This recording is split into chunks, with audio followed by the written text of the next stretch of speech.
ओम गणेशाय नमः। ओम नमः शिवाय। मैं निखिल ज्योतिषाचार्य आप सभी का मेरे चैनल पर पुनः स्वागत करता हूं। आशा करता हूं कि आप सभी स्वस्थ होंगे। महादेव की कृपा आप सभी पर सदैव बनी रहे। ये वीडियो मकर यानी कि कैप्रिकॉर्न के लिए बहुत विशेष है, क्योंकि वीडियो है शुक्र देवता के राशि परिवर्तन के बारे में। शुक्र महाराज राशि बदल रहे हैं। कब बदल रहे हैं? 9 अक्टूबर 2025 को। कहाँ आ रहे हैं? आपके नवम भाव में आ रहे हैं।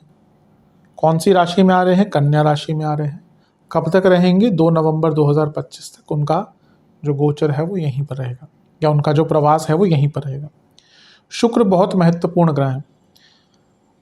जो भी जीवन का भौतिक सुख है, लग्जरीज है, जीवन का आनंद है, भोग है, रस है, लग्जरीज, महंगी वस्तुएं, आर्टिस्टिक चीज़ें, कलात्मक, तंत्र, विद्याएं, ये सब जो चीज़ें हैं वो शुक्र के अधीन है। इसलिए आज के टाइम में कहीं ना कहीं शुक्र से इम्पोर्टेंट ग्रह और कोई नहीं।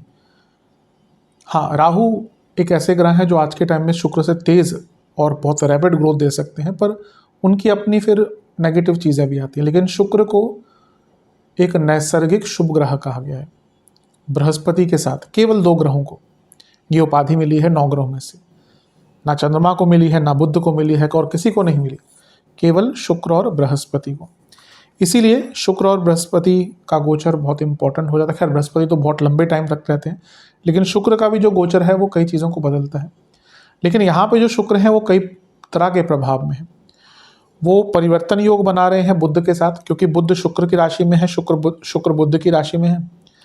वो सूर्य के साथ युति में रहेंगे करीबन 8 दिन, 17 तारीख तक। खुद नीच की अवस्था में है और वक्री शनि की दृष्टि है। तो यहाँ पे शुक्र के ऊपर बहुत प्रभाव है, और इस प्रभाव को समझने का ही हम प्रयत्न करेंगे। यदि आपकी लग्न राशि या चंद्र राशि मकर है, दोनों ही गाइडेंस के लिए इस राशिफल को देख सकते हैं। जहाँ से ज़्यादा सूट और लेट करता है वहाँ से देखिए। व्यक्तिगत तौर पे मेरा मानना है लग्न से देखेंगे तो अच्छा है। इनकेस नहीं पता है आपको अपनी लग्न राशि, तो आप अपनी चंद्र राशि से भी इसको देख सकते हैं। कुछ विशेष उपाय भी वीडियो के अंत में अवश्य बताऊँगा। शुरू करते हैं। शुक्र नीच के हो गए हैं। क्या नीच का ग्रह बुरा होता है? नवम भाव में शुक्र नीच के हैं। मैं कई बार इस चीज़ को बता चुका हूँ अपने वीडियो के माध्यम से कि नीच के ग्रह को बुरा नहीं कहना चाहिए। ज्योतिष में कई शब्दों का उपयोग होता है, उसके मायने अलग अलग निकलते हैं। नीच जो हम आज बोलते हैं कि वो तो व्यक्ति बहुत नीच का है, नीच प्रकृति का है। नीच शब्द का जो उपयोग ज्योतिष में हुआ है आचार्यों द्वारा, ऋषि मुनियों द्वारा, उसका प्राय अलग है। नीच का एक मतलब होता है हीन, अधम, कुटिल। हीन मतलब कि जो अपनी अच्छी क्वालिटी से दूर हो गया है, तुमने तो ये हीनता भरा काम कर दिया है। इसके साथ ही कुटिल मतलब जो बहुत चालू, बहुत चालाक होता है। तो आज के टाइम में व्यक्ति कुटिल नहीं है तो क्या वो सरवाइव कर सकता है? बहुत मुश्किल है। एक सिंपल व्यक्ति, या कहिए एक सरल व्यक्ति, या कहिए एक बहुत ज़्यादा व्यक्ति जो चालाक नहीं है, उसके लिए आज के टाइम में सरवाइव करना बहुत मुश्किल है। अपने ही लूट के खा जाते हैं, ये सत्यता है। आए दिन केस देखने को आते हैं। मेरे एक क्लाइंट थे, उनके भाई ने ही उनकी पूरी ज़मीन, इतनी बड़ी, वो विदेश में थे, पूरा पावर ऑफ अटर्नी बना कर दी कि भाई मेरे को तो अपने भाई पे ट्रस्ट है, तुम देख रेख करो। वो रहते हैं विदेश में, आए, पूरी ज़मीन बिक चुकी है, और इतना बड़ा अमाउंट, बल्कि इतनी आज की डेट में ज़मीन कहाँ पे भी, इंडिया में हो, कहीं पे भी हो, उसका कीमत कितना ज़्यादा हो गया। तो वो उन्होंने एक इस भाव से करी कि मेरा भाई है, सहोदर है, एक पेट से निकला हुआ है, और क्या हुआ उनके साथ। तो ये आज की डेट में देखिए, चालाकी बहुत इम्पॉर्टेंट है। तो इसलिए नीच के ग्रह को बुरा नहीं कह सकते, लेकिन हाँ, अगर वो नीच का है तो उसकी कुछ अच्छी क्वालिटीज़ में कमी आएगी, उसकी हम चर्चा करेंगे। ये समझना चाहिए आपको कि शुक्र आपके योग कारक हैं, इसलिए उनका प्रभाव या उन पर प्रभाव आपके लिए बहुत इंपॉर्टेंट होगा।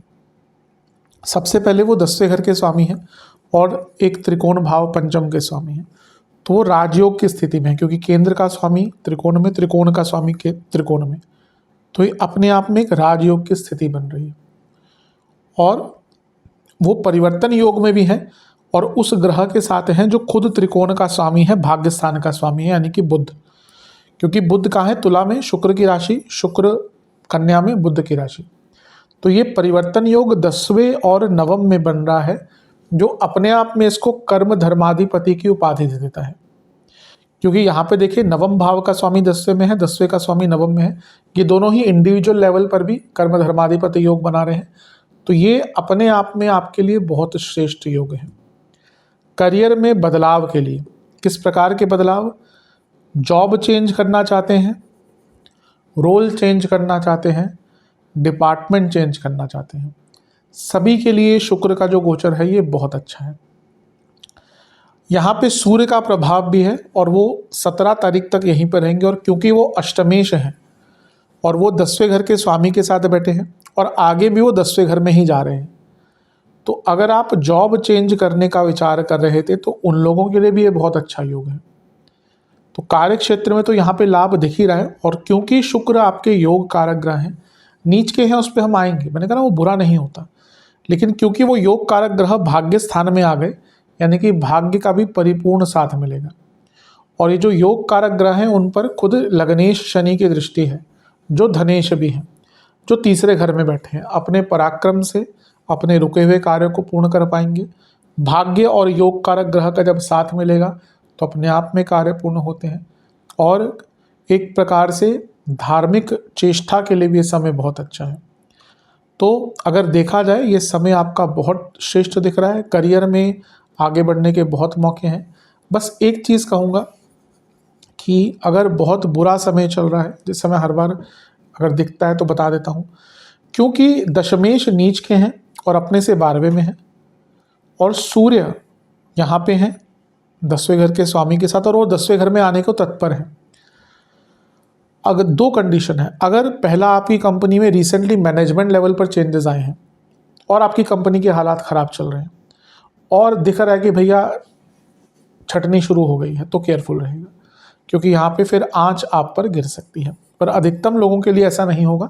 जिनका बहुत बुरा समय है, कंपनी के भी हालात ख़राब है, उनके लिए ऐसा हो सकता है। अदरवाइज तो देखा जाए करियर में आगे बढ़ने के अवसर मिलेंगे।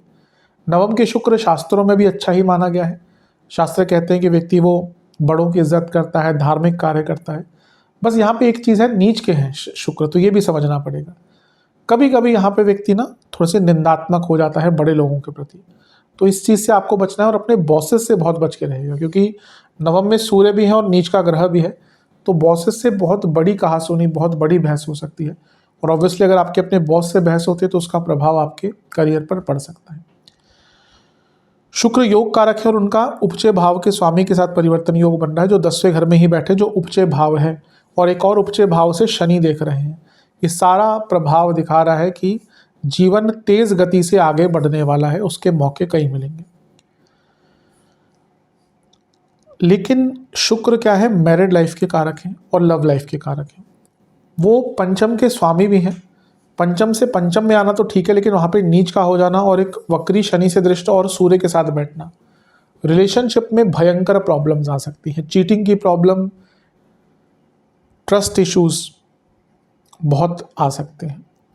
और मैरिड लाइफ में भी क्योंकि शुक्र कारक हैं और पुनः सूर्य शनि के साथ बैठे हैं, सप्तम से त्रिकोण में है, सप्तम से तीसरे में है, तो मैरिड लाइफ में भी ना एक स्टेगनेशन सा फील होगा और मैरिड लाइफ में भी इंटीमेसी और ट्रस्ट इश्यूज की प्रॉब्लम आएगी। तो लव लाइफ और मैरिड लाइफ पर इसका थोड़ा बुरा प्रभाव पड़ सकता है। बिजनेस में फिर भी अच्छा रहेगा, क्योंकि सप्तम से तीसरे में एक ऐसा ग्रह जो राजयोग बना रहा है, तो बिजनेस में तेज गति मिलेगी। स्टूडेंट्स को मैं यही कहूँगा, बुरा तो नहीं है, लेकिन क्योंकि पंचमेश नीच की अवस्था के हो गए तो आपका ध्यान भटकेगा। स्पेशली जो स्टूडेंट्स थोड़े टीनेज में है, थोड़े बड़े हो चुके हैं और रिलेशनशिप में है, उनका ध्यान सारा रिलेशनशिप में ही जाएगा और बाकी चीज़ों से हट जाएगा। तो इस पर भी आपको बहुत ध्यान देना है, क्योंकि शनि का प्रभाव बहुत स्ट्रांग है और शनि वक्री है, इसलिए ज़्यादातर जो आपको इम्पैक्ट देखना है वो अपने रिलेशनशिप और मैरिड लाइफ को देखना है। और करियर में भी जैसा मैंने कहा, जिनका थोड़ा सा हालात अच्छे नहीं चल रहे, उनको केयरफुल रहने की आवश्यकता है।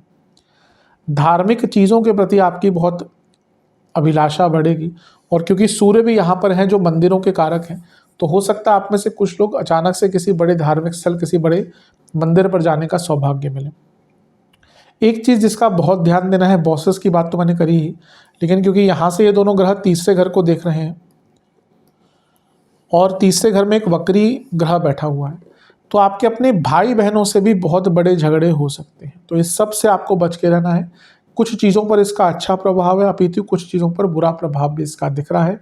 बड़ों से जब बात करें तो बहुत सहजता से करें, बहुत क्लियर वर्ड से करें, अदरवाइज वहाँ पे भी प्रॉब्लम्स आ सकती है। खर्चे थोड़े से आपके इस टाइम पे बढ़ेंगे, स्पेशली घर में अगर वृद्ध सदस्य हैं उनको लेकर, और घर में इलेक्ट्रिकल इक्विपमेंट्स और घर में जो मरम्मत होती है उसके कारण कुछ खर्चे आपके बढ़ सकते हैं। सेहत की अगर बात करें तो गले के रोग, जोड़ों का दर्द, हार्मोनल प्रॉब्लम, ENT की प्रॉब्लम और स्किन डिसऑर्डर्स आपको तंग कर सकते हैं। उपाय के स्वरूप में आपको दुर्गा जी के मंदिर में एक इत्र की शीशी, अगरबत्ती का पैकेट, चावल और दक्षिणा का दान करना है। महादेव का पंचामृत से अभिषेक कीजिएगा जिसमें गंगा जल का उपयोग हो, फिर इसके बाद जल से अभिषेक कीजिएगा। चंदन का विलेपन कीजिएगा, एक घी का दिया अर्पण कीजिएगा। शिव चालीसा, गौरी चालीसा का एक बार पाठ करके ओम शुभ लक्षणाय नमः मंत्र का 108 बार जाप कीजिएगा। ये उपाय कर लेंगे, अवश्य शुक्र देवता का गोचर आपके लिए अच्छा रहेगा। आशा करता हूँ कि वीडियो काम आएगी। चैनल पर नहीं सब्सक्राइब कीजिए, वीडियो को लाइक कीजिए। मिलता हूँ अगली वीडियो में, तब तक के लिए ओम नमः शिवाय।